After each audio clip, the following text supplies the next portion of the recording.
nak tanya soalan tapi okey tak apa. Jangan. Kalau saya tanya nanti kita rasa macam bersalah. Tuan-tuan, siapa yang ada hobi membaca, tolong buang hobi tu. Sebab membaca bukan hobi.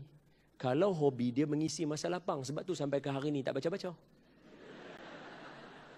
Nasib baik saya tak tanya tadi. Siapa hobi membaca tu dia. Pakai angkat tangan. No.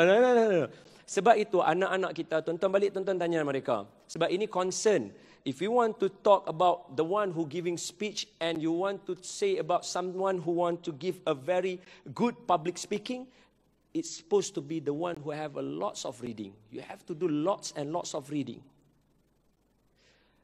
Kalau saya boleh bagi sebagai contoh, bila kita nak bercakap, kita kena membaca. Bila membaca, jangan jadikan dia sebagai hobi. Hobi memang guna untuk mengisi masa lapang. Sebab tu anak-anak tuan-tuan yang mana tulis hobinya membaca, seperti mana kita sekolah dulu, saya yakin kena mengaku.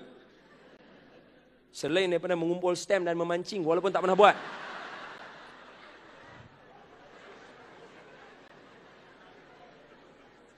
Walaupun tak pernah buat. Okey. Road pancing pun tak pernah tengok. Tulis hobi memancing. Walaupun tak pernah buat, tapi kita ada satu lagi hobi, iaitu membaca. Hobi membaca jangan bubuh. Bagi tahu ke anak-anak tuan-tuan, jangan ada hobi membaca. It's okay for you to start dengan question. Do you know anak? Hobi membaca tak bagus. Ayah, why? Come, this is my boy. And then you start to talk to him.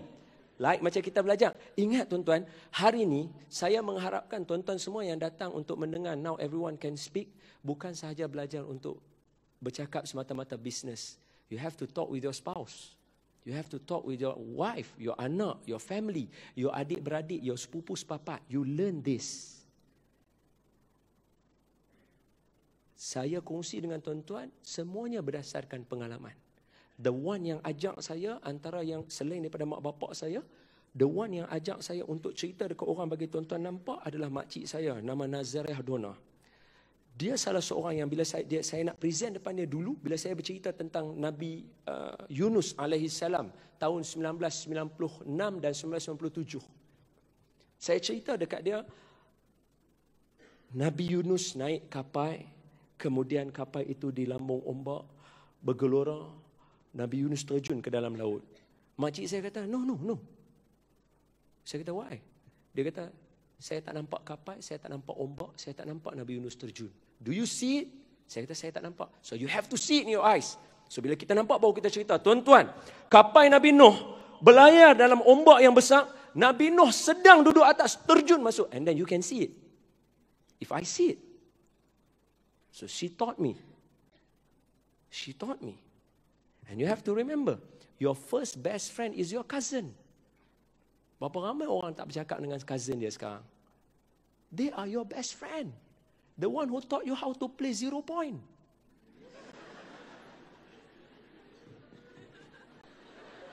Sini, atas.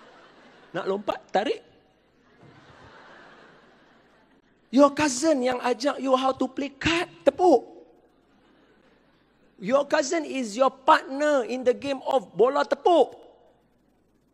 And how many of us sekarang ni yang tak bercakap dengan kita punya cousin because you feel that we don't have something to talk, we don't have something that in common to speak about. So this is today you are. You are Muslim. You are Muslim. Don't worry. Today you learn not only to do business, you learn to interact with your family. Learn today. InsyaAllah betul balik niat. Don't worry. Masih tak terlambat. Ada lagi berapa jam lagi tuan-tuan nak belajar. Don't worry. Alright? So you learn every day. So patah balik. Dengan membaca tadi, kalau dijadikan hobi, ramai orang tak membaca. So membaca bukan hobi. Saya ulang sekali lagi. Tuan-tuan, kalau tadi Rizal suruh tuan-tuan cakap macam-macam, okey, yang tu Rizalnya. Yang saya punya, tuan-tuan kena cakap dengan saya betul-betul. Membaca bukan hobi. Lagi sekali, membaca bukan hobi. Membaca bukan hobi. Sebaliknya tuan-tuan mesti membaca, okay? You have to read. Alright, itu satu.